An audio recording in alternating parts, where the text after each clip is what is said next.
Miss হবে না আপনার পছন্দের টিভি শো। দেখুন জি5 অ্যাপে একদম ফ্রি। আমার মায়ের বেলটা করানোর কি খুব দরকার ছিল উকিল বাবু? মা যে সংশোধনাগারে আছে সেই সত্যিটা আমি আপনার থেকে লুকিয়েছিলাম বলে তো আপনার মান সম্মান সবকিছু মাটিতে মিশে গেছিল। তাহলে এই কেসটার সাথে জড়ানোর কি খুব দরকার ছিল উকিল বাবু? আর উনি আমার জন্য মানবিকতার খাতিরে এত কিছু করেছেন যে আমি বলে শেষ করতে পারবো না।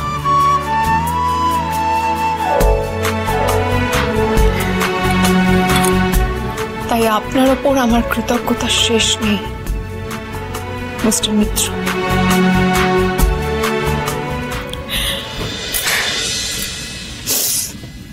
মিত্তির বাড়িতে আমি যখনই কোনো বিপদে পড়েছি আপনি পাহাড়ের মতো আমার সামনে দাঁড়িয়ে সব ঝড় ঝাপটা থেকে আমাকে বাঁচিয়েছেন। হ্যাঁ, এটা ঠিক যে আমার মাথার উপরে ছাদ আর পায়ের তলার মাটিটা দাদু দিদার জন্য পেয়েছিলাম, কিন্তু আপনি সেটাকে মজবুত করেছিলেন।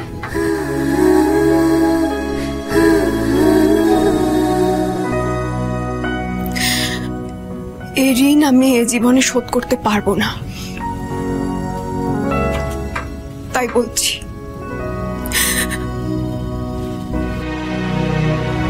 আমার ওপর আর ঋণের বোঝা চাপিয়ে দেবেন না।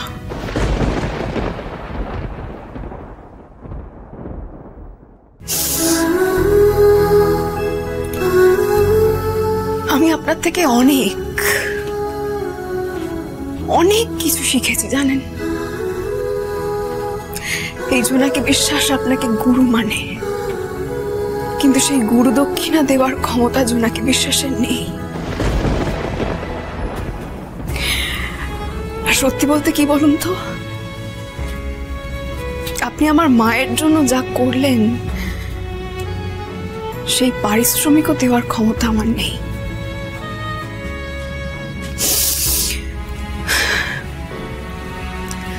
আমার মায়ের বেলটা করানোর কি খুব দরকার ছিল উকিল বাবু? মা যে সংশোধনাগারে আছে সেই সত্যিটা আমি আপনার থেকে লুকিয়েছিলাম বলে তো আপনার মান সম্মান সবকিছু মাটিতে মিশে গেছিল, শেষ হয়ে গেছিল সবকিছু। তাহলে এই কেসটার সাথে জড়ানোর কি খুব দরকার ছিল উকিল বাবু?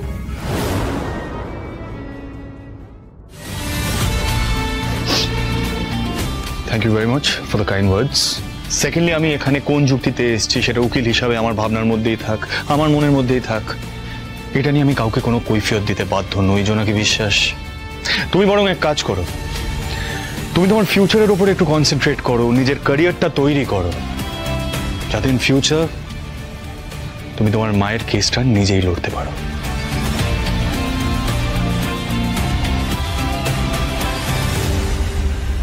যদি নিজের মধ্যে জেদ থেকে থাকে জোনাকি বিশ্বাস, তাহলে সেটা কাজে লাগাও, ল পড়াশোনা করো, নিজের ফিউচারটাকে আরো স্ট্রং করো, নিজের ক্যারিয়ারটাকে ব্রাইট করার চেষ্টা করো জোনাকি। সবসময় পরনির্ভরশীল হয়ে বাঁচলে হবে না, মাথায় ঢুকেছে? শোনো, তোমার কৃতজ্ঞতা পাওয়ার আশায় আমি এখানে আসিনি।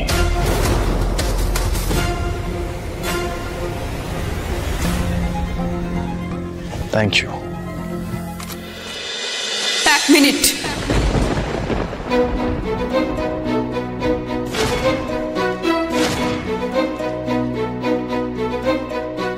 আমার শেষ কথাগুলো শুনে যান মিস্টার মিত্র।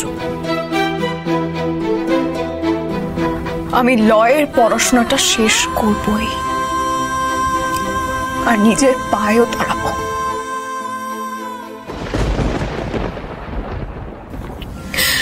হ্যাঁ, হতে পারে যে আমি এতদিন আমার জীবনের লক্ষ্যটা খুঁজে পাইনি, কিন্তু এখন আমি আমার জীবনটাকে নতুন করে চিনতে শিখেছি।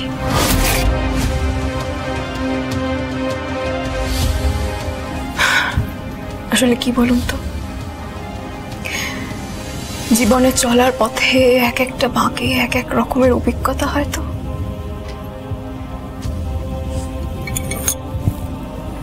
আমি আপনার ঋণটা মাথায় রাখলাম।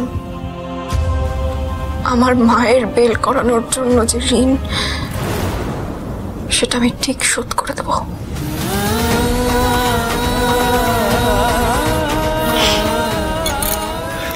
জোনাকি বিশ্বাস আপনাকে কথা দিলাম।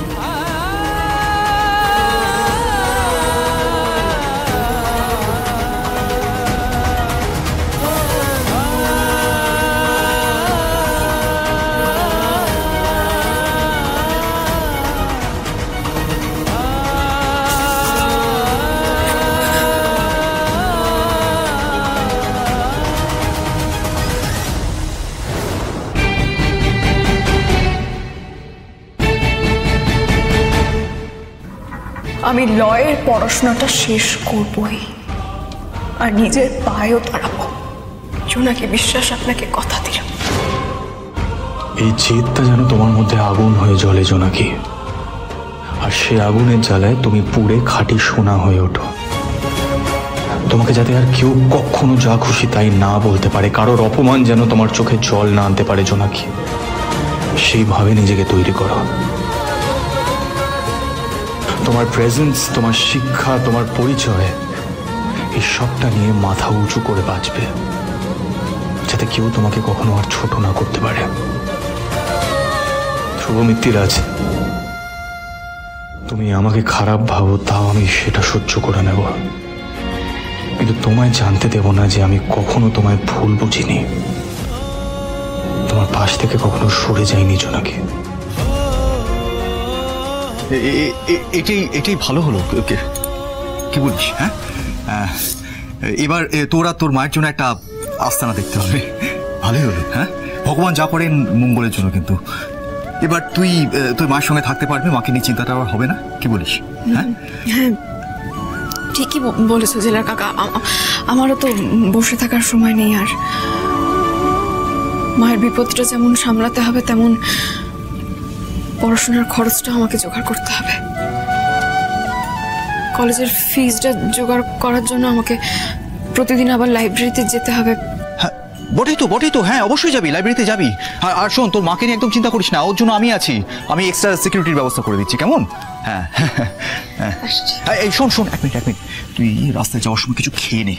জেলার কাকা, আমি লাইব্রেরিতে কাজ করে কিছু তো রোজগার করি, সেই টাকাতেই আমি কিছু খেয়ে নেব, তুমি চিন্তা করো না।